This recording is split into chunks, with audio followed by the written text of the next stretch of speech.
Breaking news Kadapa జిల్లాలో మూడో రోజు జగన్ పర్యటన కొనసాగుతోంది. పులివెందులలోని తన క్యాంప్ ఆఫీసులో జగన్ ప్రజా దర్బార్ నిర్వహించగా ప్రజలు పెద్ద ఎత్తున వచ్చారు. దీంతో తోపులాట చోటు చేసుకుంది. జగన్ క్యాంప్ ఆఫీస్ అద్దాలు ధ్వంసం కావడంతో పోలీసులు లాఠీలకు పనిచెప్పారు.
మరింత సమాచారం మా ప్రతినిధి మధు ఫోన్ లైన్ లో అందిస్తారు. మధు, చెప్పండి, పులివెందుల క్యాంప్ ఆఫీస్ లో అసలు తోపులాట ఎందుకు జరిగింది? ప్రస్తుతం అక్కడ పరిస్థితి ఏ విధంగా ఉంది?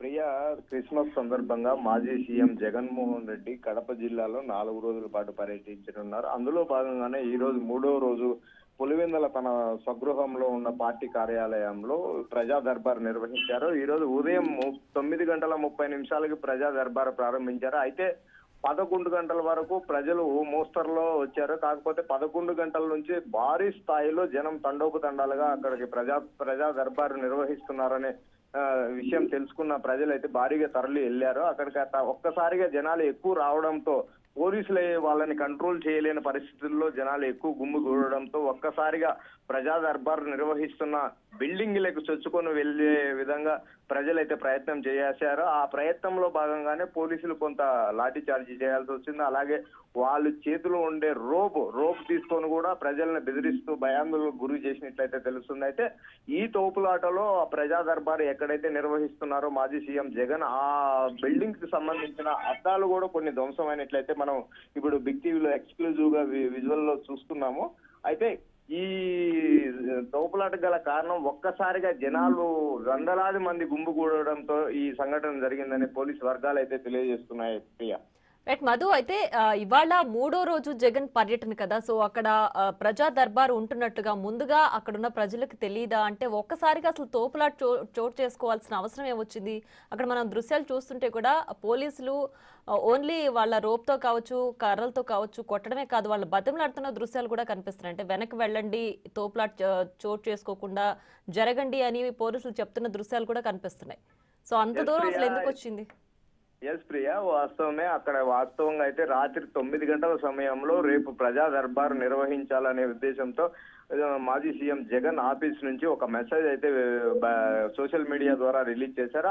ఈ విషయం తెలుసుకున్న పులివెందుల నియోజకవర్గం కావచ్చు, అలాగే వేంపల్లి సమీపంలో ఉన్న వేంపల్లి మండలానికి సంబంధించిన ప్రజలు అయితే ఓ మోస్తరు లెవెల్లోనే వెళ్లారు. అయితే ఉదయం 10 గంటల తర్వాత జిల్లా నలుమూలల నుండి జగన్ ను చూసేదానికి కావచ్చు, గతంలో జరిగిన వైసీపీ పాలనలో కొన్ని వర్కులకు సంబంధించిన బిల్లులు రావాల్సింది ఉంది. ఆ బిల్లులకు సంబంధించి కొంతమంది కాంట్రాక్టర్లు అయితే ఒత్తిడికి లోనయ్యారు, అప్పుల పాలైపోయారు అనే వాళ్ళ గోడు కూడా జగన్మోహన్ రెడ్డికి వినిపించేదానికైతే పెద్ద ఎత్తున అయితే ప్రజా దర్బార్ కార్యాలయానికి అయితే చేరుకున్నట్లయితే తెలుస్తుంది. వారితో మాట్లాడేదానికి జగన్ అయితే సొముఖంగా లేనట్లయితే తెలుస్తుంది. అయితే ఈ విషయం తెలుసుకున్న కొంతమంది జగన్ ని కలిసేదానికి మరికొంతమంది వెళ్లారు, మరికొంతమంది వాళ్ళకు ఉండే సమస్యలు చెప్పుకునేదానికి ఫిర్యాదు చేసేదానికి అయితే వెళ్లారు. అయితే ఈ అన్ని కోణాలకు సంబంధించి జనాలు అయితే భారీ ఎత్తున కొన్ని వందల మంది వేల సంఖ్యలో అక్కడికి చేరుకోవడంతో పోలీసులు అయితే వాళ్ళని కట్టడి చేయలేని పరిస్థితి అయితే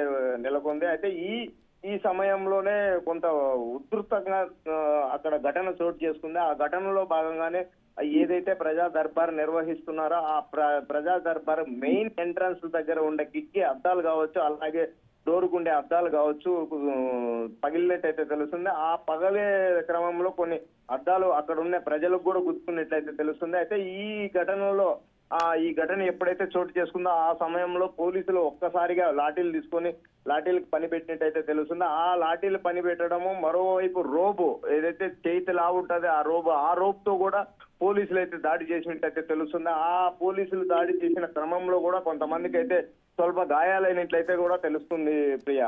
రైట్ మధు, అయితే ఈ ప్రజా దర్బార్ లో ఇప్పటి వరకు ఎంత మొత్తంలో అక్కడ హాజరయ్యారు? అలాగే ఇక్కడ ఓన్లీ వైసీపీ కార్యకర్తలు నేతలే ఉన్నారా? సామాన్య ప్రజలు కూడా మీరు చెప్పినట్టు ఫిర్యాదులు అందించడానికి వచ్చారా? సామాన్య జనం ఎంతమంది ఉండొచ్చు? అయితే ప్రియా ఇక్కడ ఒక 10-20% మాత్రం ప్రజా దర్బార్ లో పాల్గొనేదానికి సామాన్య ప్రజలైతే అక్కడికి చేరుకుని ఉండే అవకాశం ఉంది. అయితే మిగతా ఒక 40-50% మనుషులు అయితే జగన్మోహన్ రెడ్డిని చూడాలా, జగన్మోహన్ రెడ్డితో ఫోటో తీసుకోవాలా, సెల్ఫీ తీసుకోవాలా అనే ఉద్దేశంతోనే అక్కడికి భారీ సంఖ్యలో చేరినట్టయితే, మరోవైపు అయితే 40-50% ఇప్పటికే అక్కడ గత ప్రభుత్వంలో వర్కులు చేసి పెండింగ్ లో ఉన్న అప్పులు పాలైన కొంతమంది కాంట్రాక్టర్లు అయితే అక్కడికి చేరుకున్నట్లయితే తెలుస్తుంది. ఈ వీరి కాంట్రాక్టర్లతో మాట్లాడేదానికైతే సుముఖంగా లేనట్లయితే తెలుస్తుంది. మరోవైపు అయితే ఎవరైతే ఫిర్యాదుదారులు ఉన్నారో వాళ్ళని ముందు క్యూ లైన్ లో నిలబెట్టడము, వాళ్ళని ముందు క్యూ లైన్ లో నిలబెట్టారని చెప్పి ఎవరైతే జగన్ అభిమానులు ఉన్నారో ఆ అభిమానులు పెద్ద సంఖ్యలో రావడము, దాదాపు 1000 నుంచి 1500 మంది అక్కడ ఒక్కసారిగా రావడంతో ఉద్రిక్తత చోటు చేసుకునింది.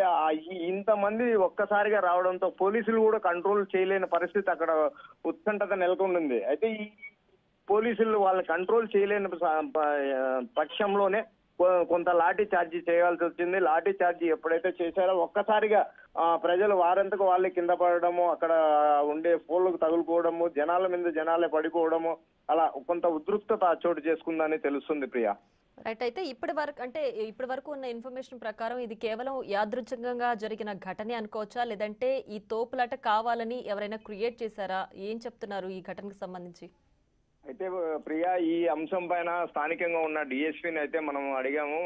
అడిగితే అయితే వాస్తవంగానే ఉదయం ప్రజా దర్బార్ నిర్వహించినప్పుడు క్యూ లైన్ అయితే ఏర్పాటు చేశాము. ఆ క్యూ లైన్ ఏర్పాటు చేసినప్పుడు సజావుగా 11:30 గంటల వరకు అయితే సజావుగానే క్యూ లైన్ లో వెళ్తున్నారు. ఒక్కసారిగా జనాలు ఎక్కువ కావడంతో క్యూ లైన్ ని దొబ్బుకొని పక్కకు రావడము, పక్కకు వచ్చే క్రమంలో ఈ జనాలు క్రౌడ్ ఎక్కువ అయిపోయి ప్రజా దర్బార్ ఎక్కడైతే నిర్వహిస్తున్నారో ఆ బిల్డింగ్ లకు చొచ్చుకొని వెళ్లే విధంగా ప్రయత్నం చేయడము, ఇలాంటివి జరిగినప్పుడే మనము కొద్దిగా కట్టడి చేసే విధంగా ప్రయత్నం చేశామంటున్నారు. అయితే ఇది కావాలని వేరే వాళ్ళు చేయించారా లేదా ప్రజలు వచ్చిన దానికి ఇట్లా జరిగిందా ఈ ఘటన అనేది పోలీసులు విచారణ అయితే చేపట్టినట్టయితే తెలుస్తుంది. అయితే నిజంగానే జరిగిందా లేదా ప్రజల వల్లే జరిగిందా లేదా వేరే ఇంకా ఎవరైనా చేయించారా అనే కోణంలో అయితే ఇప్పటికే పోలీసులు అయితే దర్యాప్తు చేపట్టినట్లయితే తెలుస్తుంది ప్రియా.